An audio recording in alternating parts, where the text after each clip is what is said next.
Without connecting climate and poverty, we simply forget that the world is a waterbed. You press down here. We're worried about global warming. Biofuels is the answer, particularly in America, and it comes up here. Another 100 million people in our world who had food security. It's interesting, that word. Whenever you put the word security as a noun, it raises all sorts of emotions, doesn't it? Is Osama bin Laden hoarding food? Is that a terror fight, this? Food security actually means people who had enough food, sustainable access to food, to look after themselves. Another 100 million people now who are insecure, don't have that sort of access. And one of the factors has been both climate change and our shift to biofuels. I'm talking really about the first generation of biofuels there, where production of ethanol has clearly diverted food into fuel production. As I said in the paper today, the irony of using food to fuel our cars and the poor can't eat, because we haven't picked up this waterbed effect of a global village. And of course, without understanding the global warming debates and the poverty debates that are fundamental, as Don Henry of ACF and Al Gore discovered when they recently went to India and did the slideshow recruiting green ambassadors, a fantastic program.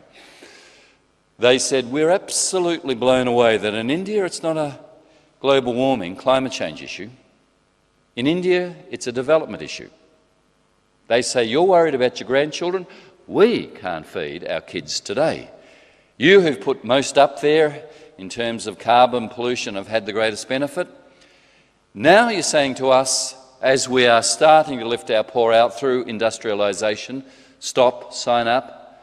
Unless we start to understand the equity issues around climate poverty, an agreement to literally save the world isn't going to be on. Making that connection is fundamentally important. Well, we've talked a little bit about the causes, very briefly, in terms of its impact. Its impact is huge on child nutrition. Hunger and malnutrition are the underlying cause of deaths of 3.5 million children each year. Children, the most vulnerable, are particularly impacted by this food security issue. The development gains in reducing malnutrition are at risk of being reversed.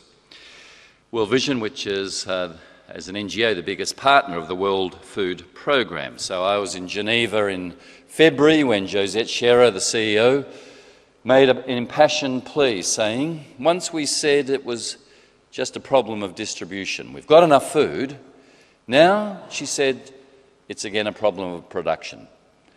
All food-producing nations actually have to produce more food. This is the crisis. She called it the perfect storm. World Vision estimates that we are unable to feed 1.5 million of our food aid beneficiaries now due to inaccessibility and unavailability of staple foods. This means more vulnerable people adjusting their food consumption by reducing the number of meals they have and the quality of their diet, being forced to switch to cheaper and lower quality cereals. All the resultant vitamin and mineral deficiencies resulting in premature death flow from this. Their coping strategies are very, very limited, and as Jackie said, it's women, who largely are the farmers, who can't adjust to these huge rises driven by fuel prices going up, fertiliser prices going up, loss of arable land with climate change, women who are particularly impacted. And of course the result is conflict and social unrest. Since 2007, high food prices sparked protest in 17 countries. This month is 12 months on from the protests that did rock the Burmese government in Myanmar last year. You'll remember some of the monks leading those protests. What caused those protests? Food prices going up.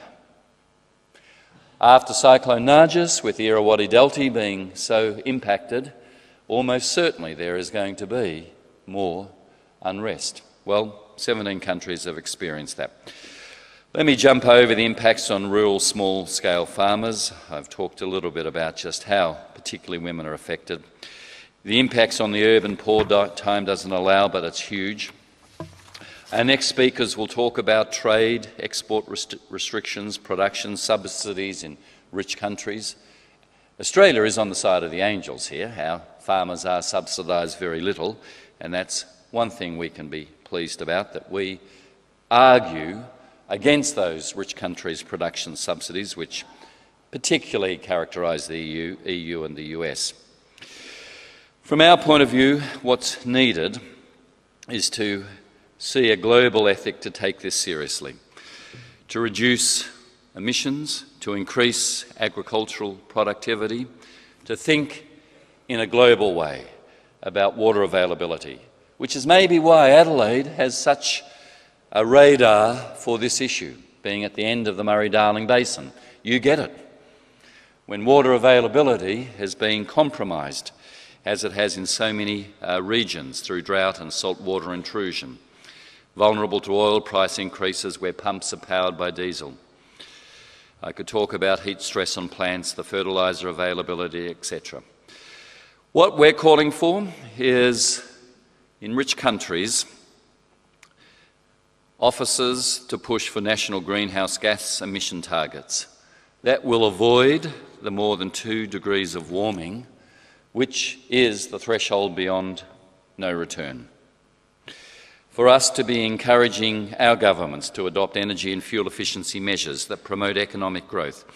The only way we'll get China and India signed up is if they can see there is a low-carbon way to a fast-growing economy. They are committed to growth, and that's their right, to lift people out of poverty. Can we give them the renewable technologies, not even sell them, to try and get them on a framework and a path to a low-carbon growth rate? And finally, to take seriously that those now in stress continue to need not our charity but our solidarity to stand with them. Thank you.